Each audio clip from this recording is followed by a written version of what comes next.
સાધુના લક્ષણો એવા હોય કે એના જીવનમાં ગમે એવો પરિસ્થિતિ આવે, સુખ આવે કે દુઃખ આવે,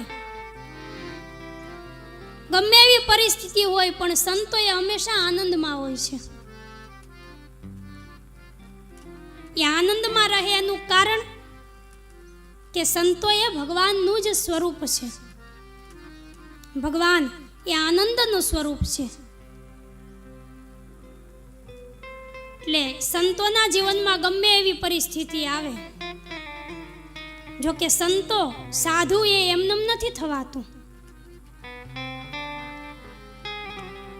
સંતોને સંતપણા નથી મફતમાં મળતા. ગમે એવી પરિસ્થિતિ આવે પણ સદાય આનંદમાં રહે, એ જ આ જગતમાં સાચા સંતો છે. સુખ और दुख में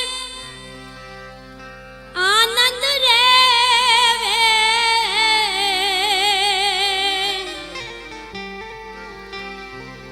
ये हरदम हरि गुण गावे,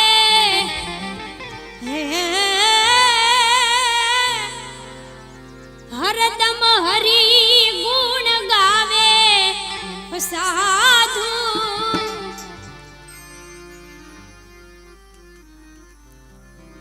साधु वो नर हमको भावे, साधु वो नर हमको पावे.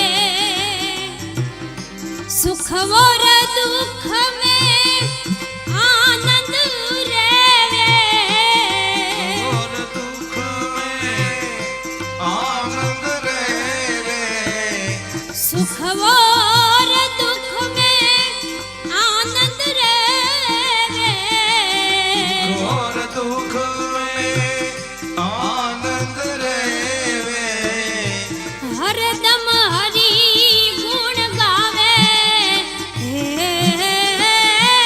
हरदम हरि गुण गावे साधु. ए साधु हो नर हमको पावे, साधु वो नर हमको भावे.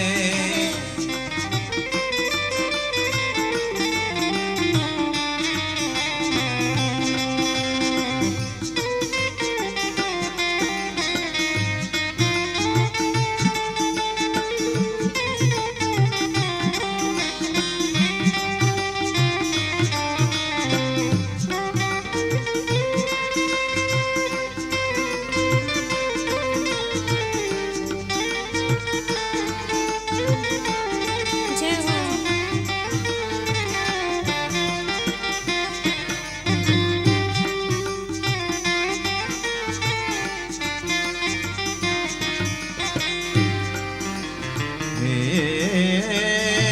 पर नारी पर धन को त्यागे, सत की रोटी खावे, यदि सत की रोटी खावे.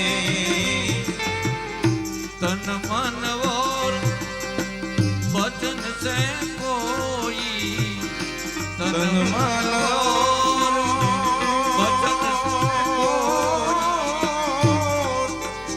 ये जीव को नाही दुखावे, जीव को नाही दुखावे. साधु वो नर हमको भावे, साधु वो नर हमको भावे. આમ શિવજી મહારાજે ભવાનીને કહે છે કે દેવી, જગતમાં સંતોને જ્યારે દુઃખ થાય ત્યારે કૃપાના ભંડાર પ્રભુ એ અનેક પ્રકારના શરીરો ધારણ કરી રાક્ષસોને મારી અને પોતાની વેદ મર્યાદાનું રક્ષણ કરે છે. ત્યારે પ્રભુ ધર્મની સ્થાપના કરે છે.